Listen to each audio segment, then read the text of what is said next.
Oi, gente, meu nome é Kailane e hoje eu vou apresentar a primeira parte do trabalho, que corresponde com a abertura e a base teórica do estudo. Primeiro, nós temos a capa, a lista de integrantes e o sumário, que organiza o documento e mostra a estrutura do trabalho.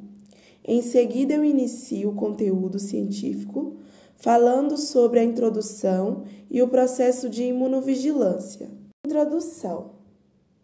Para começar, é importante entender que o câncer surge quando algumas células do nosso corpo sofrem mutações e passam a se multiplicar de forma descontrolada. O sistema imunológico tem a função de reconhecer essas células anormais e tentar eliminá-las antes que formem um tumor. Por isso, a relação entre o sistema imune e o câncer é fundamental. De um lado, o corpo tenta impedir o avanço das células mutadas. Do outro, o tumor desenvolve mecanismo para escapar dessa defesa. Compreender essa interação é essencial para entender os tratamentos modernos, como as imunoterapias, que utilizam justamente o nosso próprio sistema imunológico para combater o câncer. Vou falar um pouco sobre imunovigilância. Dentro deste contexto, um dos conceitos mais importantes é a imunovigilância. A imunovigilância é como se fosse uma patrulha interna do corpo. O sistema imunológico monitora constantemente todos os tecidos para identificar e destruir células que estão anormais, danificadas ou que têm potencial de se tornarem malignas. As principais células envolvidas nesse processo são os linfócitos T, citotóxicos, as células NK, os magróficos e as células dendríticas. Graças a esse sistema de vigilância, muitos tumores são eliminados ainda na fase iniciais, antes mesmo de serem percebidos. No entanto, quando a imunovigilância falha ou quando o tumor desenvolve mecanismo de escape, o câncer consegue se desenvolver. E é justamente essa dinâmica entre defesa e escape que é fundamental às terapias imunológicas modernas, que serão apresentadas na próxima parte do trabalho. Assim, essa base teórica nos ajuda a entender o papel essencial do sistema imunológico na detectação e controle das células tumorais, preparando o caminho para os próximos tópicos sobre patofisiologia, mecanismo celular e terapias imunológicas. Muito obrigada. Olá, eu vou falar como ocorre a interação do sistema imune. Bom, no sistema imune existem as três fases que são eliminação, e equilíbrio e escape. Eu vou falar um pouquinho como ocorrem essas três fases. Na eliminação é como as células com corógeno, se interage com o sistema imunológico, que entra em estado de existência, e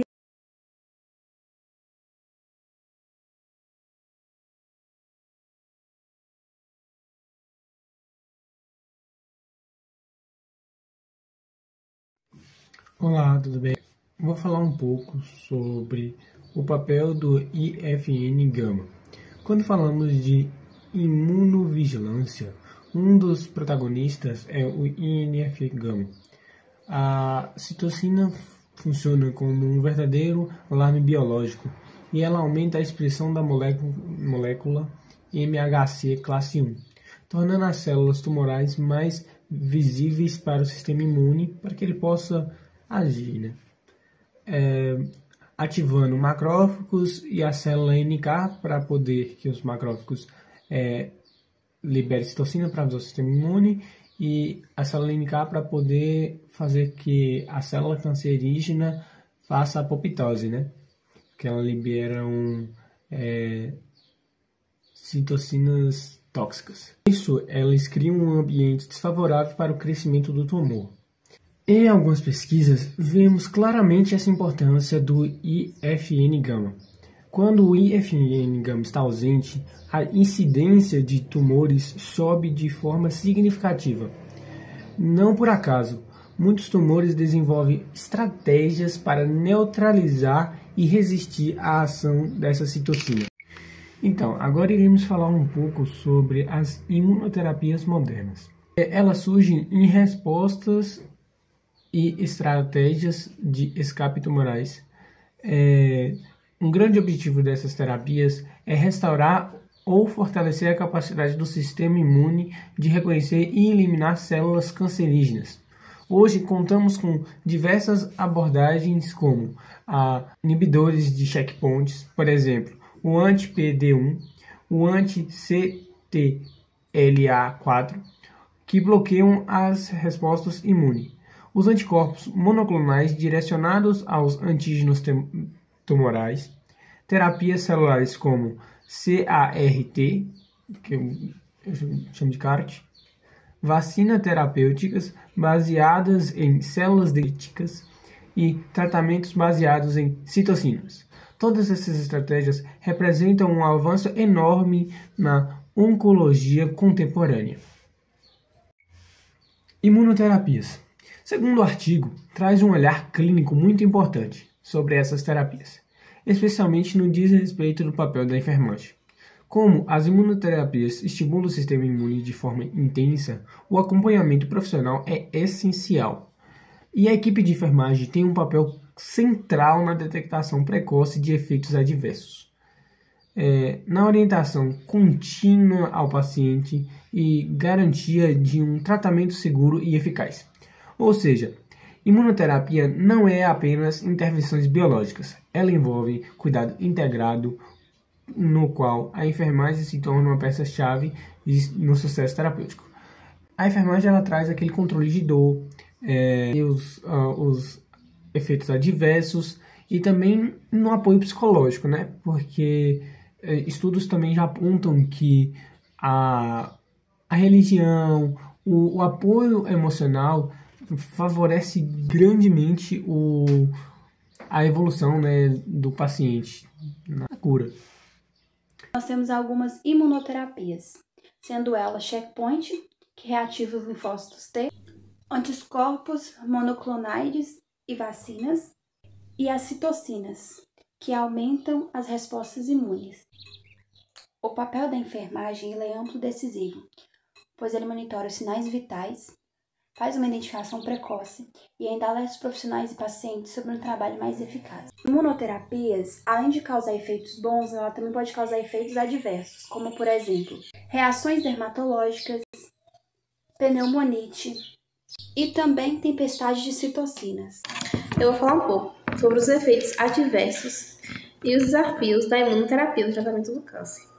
A imunoterapia ela revolucionou o tratamento do câncer, mas ela ainda enfrenta alguns desafios na prática clínica, porque um dos maiores obstáculos são os efeitos adversos. Como é uma terapia que ela mexe com o nosso sistema imune, ela pode causar inflamações em vários órgãos e isso exige um monitoramento constante e às vezes até interrupção do tratamento. Outro desafio é a eficácia. Alguns tumores são muito poucos responsivos por ter um microambiente muito imunossupressor, além de uma grande heterogeneidade entre as células tumorais. A logística também pesa. Alguns tratamentos são muito caros, difíceis de produzir e nem sempre há bons biomarcadores para prever quem realmente vai responder. No encerramento dos estudos e do tratamento, em alguns casos, pacientes com a resposta completa podem suspender a terapia após 2 anos de tratamento, desde que não haja toxicidade da progressão da doença. E ainda existem debates éticos sobre o uso da imunoterapia nas fases muito avançadas da doença, se é questionado ou não a necessidade da terapia.